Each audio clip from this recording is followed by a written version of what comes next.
ನಿಮ್ಮ ಮಗುವಿನ ಬಗ್ಗೆ ನಿಮಗೇನು ತಿಳಿದಿರಬೇಕು? ಡಾಕ್ಟರ್ ಮರಿಯಾ ಮಾಂಟೆಸರಿಯವರ ಉಪನ್ಯಾಸಗಳ ಆಧಾರಿತ ಪುಸ್ತಕ. ಅನುವಾದಕರು ಡಾಕ್ಟರ್ ಎಸ್ ರೇಖಾರೆಡ್ಡಿ. ಅಧ್ಯಾಯ 14 ಕ್ಯಾಮರಾ ಮತ್ತು ಸ್ಫಟಿಕ.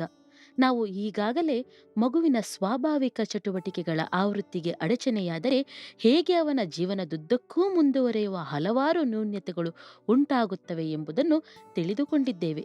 ಕೆಲವರು ಈ ನ್ಯೂನ್ಯತೆಗಳನ್ನು ನಿಗ್ರಹಿಕೆಗಳು ಎಂದರೆ, ಮತ್ತೆ ಕೆಲವರು ಮನೋವಿಕಾರಗಳು ಎನ್ನುತ್ತಾರೆ. ಮನಸ್ಸಿನಲ್ಲಿ ನಡೆಯುವ ಕಾರ್ಯಗಳನ್ನು ತೋರಿಸುವುದಕ್ಕೆ ನಾವು ಅನೇಕ ದೃಷ್ಟಾಂತಗಳನ್ನು ಕೊಡಬಹುದು.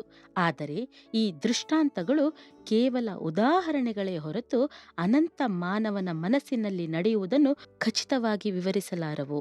ಭೌತಿಕ ದೃಷ್ಟಾಂತಗಳು ಮಾನಸಿಕ ಅಗೋಚರ ವಿಷಯಗಳನ್ನು ಅರ್ಥ ಮಾಡಿಕೊಳ್ಳಲು ಮಾತ್ರ ಸಹಕರಿಸುತ್ತವೆ.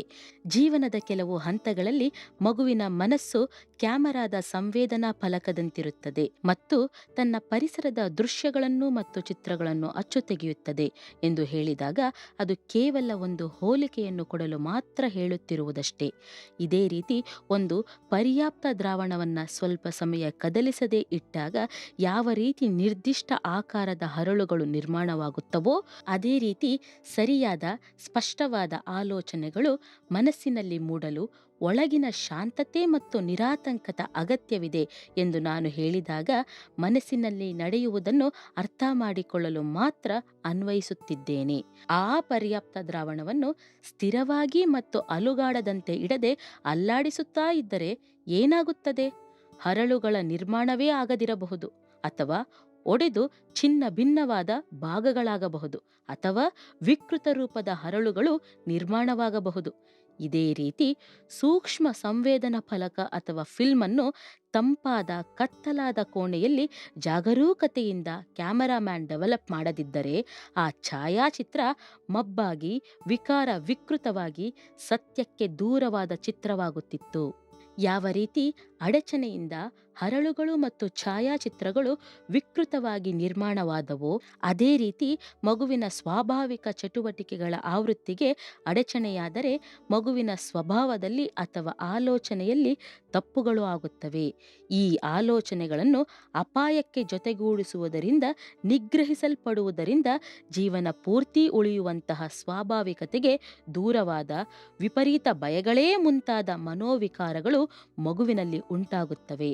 ನಾವೀಗ ಬಾಲ್ಯದ ಘಟನೆಗಳು ಮಗುವಿನ ಮೇಲೆ ಯಾವ ರೀತಿ ಪ್ರಭಾವ ಬೀರುತ್ತವೆ, ಹೇಗೆ ಆಲೋಚನೆಗಳು ನಿರ್ಮಾಣವಾಗುತ್ತವೆ ಮತ್ತು ವಯಸ್ಕರ ಸಹಾಯ ಅಥವಾ ವಿರೋಧ ಮಗುವಿನ ಬೆಳವಣಿಗೆಗೆ ಹೇಗೆ ಪೂರಕ ಅಥವಾ ಮಾರಕವಾಗುತ್ತದೆ ಎಂಬುದನ್ನು ತಿಳಿಸುವ ಕೆಲವು ಬಾಲ್ಯದ ಘಟನೆಗಳನ್ನು ತಿಳಿಯೋಣ.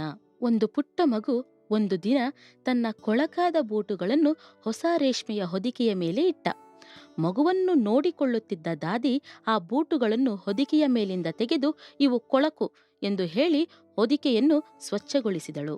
ಆಗಿನಿಂದ ಮಗು ಯಾವಾಗ ಬೂಟುಗಳನ್ನು ಕಂಡರೂ ಅವು ನೆಲದ ಮೇಲಿದ್ದರೂ ಸಹ ಕೊಳಕು ಎಂದು ಹೇಳಿ ಹೊದಿಕೆಯನ್ನು ಸುಮ್ಮನೆಯಾದರೂ ಏನೋ ಮೆತ್ತಿಕೊಂಡಿದ್ದನ್ನು ಉದುರಿಸಿ ಸ್ವಚ್ಛಗೊಳಿಸುವ ಹಾಗೆ ಉಜ್ಜುತ್ತಿತ್ತು. ಇಲ್ಲಿ ಯಾವುದೋ ಒಂದು ಯಾಂತ್ರಿಕತೆ ಮಗುವಿನ ಮನಸ್ಸಿನಲ್ಲಿ ಬೇರೂರಿ ನೆಲದ ಮೇಲಿನ ಬೂಟುಗಳ ದೃಶ್ಯ ಹೊದಿಕೆ ಸ್ವಚ್ಛಗೊಳಿಸುವುದಕ್ಕೆ ತಳುಕು ಹಾಕಿಕೊಂಡಿತು. ಈ ಘಟನೆ ಮಗುವಿನ ಮನದಲ್ಲಿ ಅಚ್ಚೊತ್ತಿದ ಮುದ್ರೆಯಾಗಿ ಜೀವನ ಪರ್ಯಂತ ಉಳಿದುಕೊಂಡು ಹೇಗೆ ಎದುರು ನೋಡದ ಪರಿಣಾಮಗಳನ್ನು ಬೀರುತ್ತದೆ ಎಂಬುದನ್ನು ತೋರಿಸುತ್ತದೆ. ಇದನ್ನು ತಡೆಯುವ ಒಂದೇ ವಿಧಾನ ನಿಗ್ರಹ, ನಿಷೇಧ ಇಲ್ಲದಿರುವ ಪರಿಸ್ಥಿತಿಯನ್ನು ಮಗುವಿಗೆ ನಿರ್ಮಿಸುವುದು. ನಿಗ್ರಹ ಹೇಗೆ ಮಗುವಿನ ಮನಸ್ಸಿನ ಮೇಲೆ ಕೆಟ್ಟ ಪರಿಣಾಮ ಬೀರುತ್ತದೆ ಎಂಬುದಕ್ಕೆ ಮತ್ತೊಂದು ಘಟನೆ ಇಲ್ಲಿದೆ. 3 ವರ್ಷ ವಯಸ್ಸಿನ ಒಂದು ಮಗು ತೋಟದ ಮಧ್ಯದ ಒಂದು ಮನೆಯಲ್ಲಿ ವಾಸಿಸುತ್ತಿತ್ತು. ಆ ತೋಟದಲ್ಲಿ ಒಂದು ಕಾರಂಜಿ ಇತ್ತು. ನಲ್ಲಿ ತಿರುಗಿಸಿದ ತಕ್ಷಣ ಆ ಕಾರಂಜಿಯಿಂದ ನೀರು ಚಿಮ್ಮುತ್ತಿತ್ತು. ಮಗು ಆ ಚಿಮ್ಮುತ್ತಿದ್ದ ನೀರನ್ನು ನೋಡಲು ತುಂಬಾ ಇಷ್ಟಪಡುತ್ತಿದ್ದ.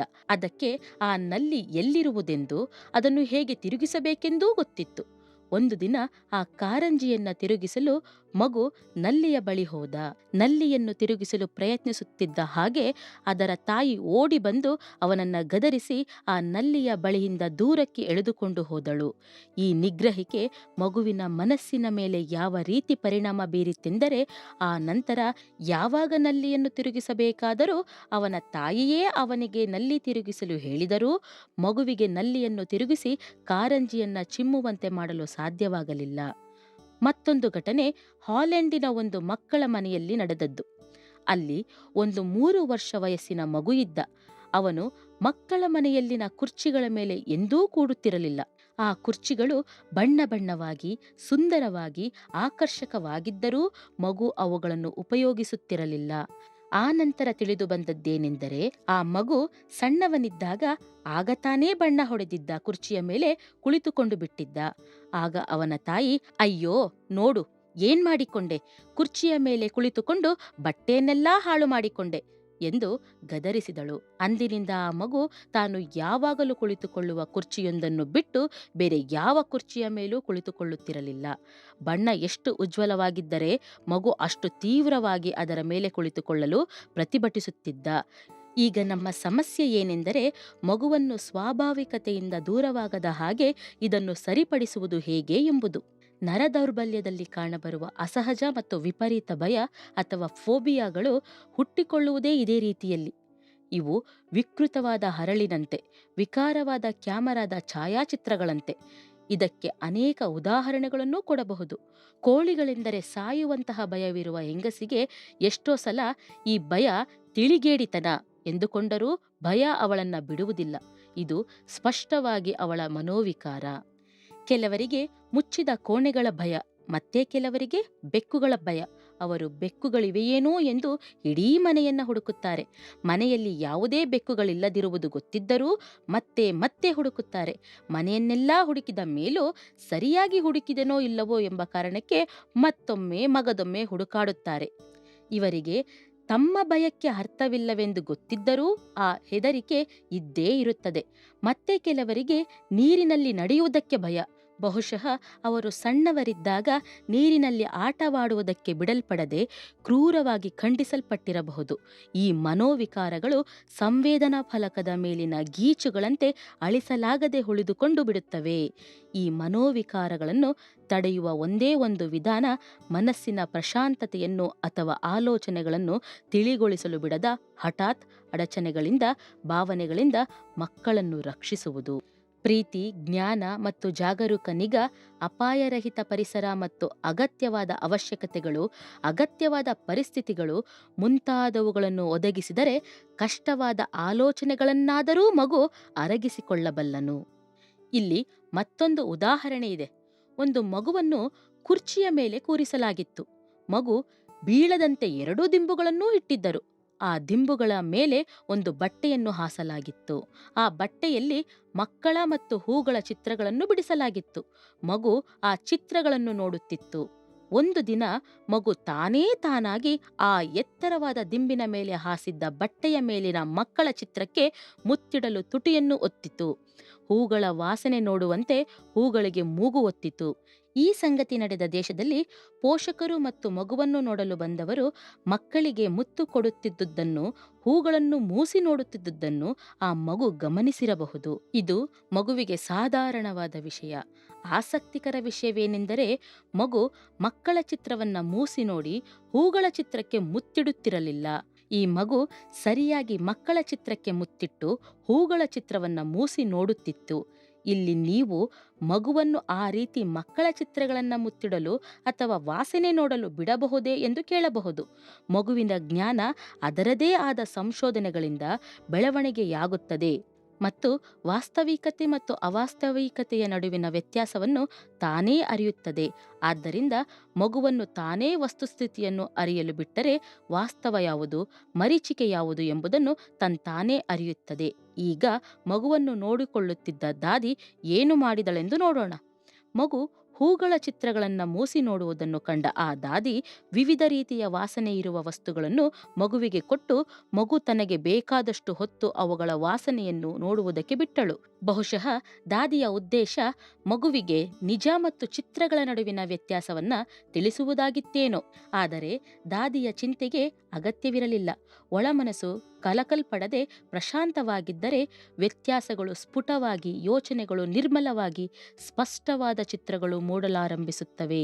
ದಾದಿಯ ಕೆಲಸ ಕೂಡ ಪರ್ಯಾಪ್ತ ದ್ರಾವಣವನ್ನ ಕದಲಿಸುವ, ಸ್ಫಟಿಕ ನಿರ್ಮಾಣಕ್ಕೆ ಅಡಚಣೆ ಉಂಟು ಮಾಡುವ, ಸಂವೇದನಾ ಫಲಕವನ್ನ ಗೀಚುವ ಅಥವಾ ಸರಿಯಾದ ಚಿತ್ರ ಮೂಡಿಸುವುದಕ್ಕೆ ಅಡಚಣೆ ಉಂಟು ಮಾಡುವ ವಿಷಯವೇ.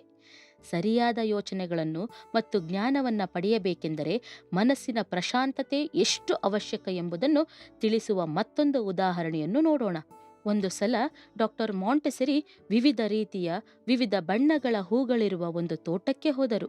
ಆ ತೋಟದಲ್ಲಿ 1.5 ವರ್ಷದ ಮಗು ಒಬ್ಬನೇ ಇದ್ದು ಜೋರಾಗಿ ಕಿಲಕಿಲನೆ ನಗುತ್ತಿರುವುದು ಡಾಕ್ಟರ್ ಮಾಂಟೆಸರಿಗೆ ಕೇಳಿಸಿತು. ಅಪಾರ ಆನಂದಕ್ಕೆ ಕಾರಣವೇನೆಂದು ನೋಡಲು ಡಾಕ್ಟರ್ ಮಾಂಟೆಸರಿ ಅವನ ಹತ್ತಿರಕ್ಕೆ ಹೋದರು. ಮಗು ಅಲ್ಲಿ ಹೆಂಟಿಗಳ ಮೇಲೆ ಕುಳಿತು ಡಾಕ್ಟರ್ ಮಾಂಟೆಸರಿಗೆ ಕಾಣಿಸದ ಏನನ್ನೋ ದಿಟ್ಟಿಸಿ ನೋಡುತ್ತಿದ್ದ.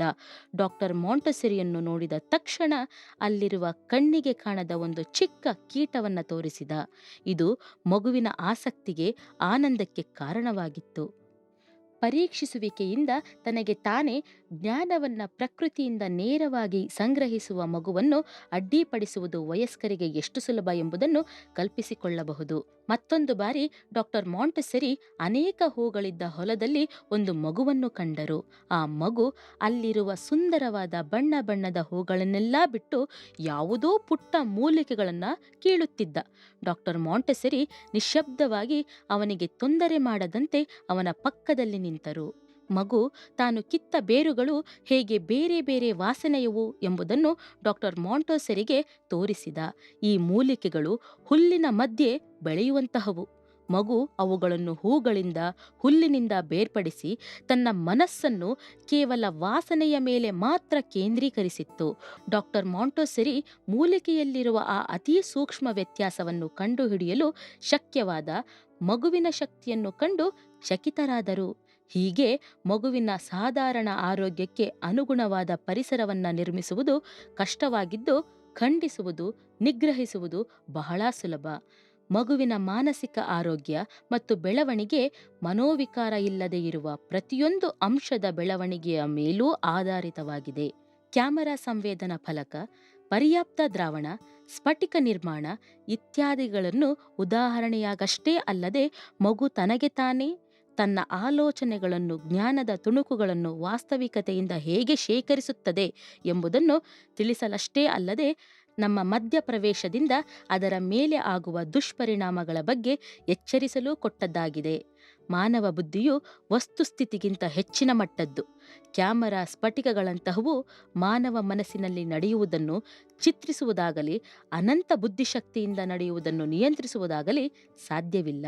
ಛಲ, ಸ್ವಯಂ ನಿರ್ಮಾಣ ಮತ್ತು ಎಂತಹ ಕಷ್ಟ ಬಂದರೂ ಗುರಿಯನ್ನ ಸಾಧಿಸುವ ಲಕ್ಷಣಗಳಿರುವ ಮಾನವನನ್ನು ಯಾವುದೇ ಯಾಂತ್ರಿಕ ವಸ್ತುಗಳಿಗೆ ಹೋಲಿಸಲಾಗುವುದಿಲ್ಲ.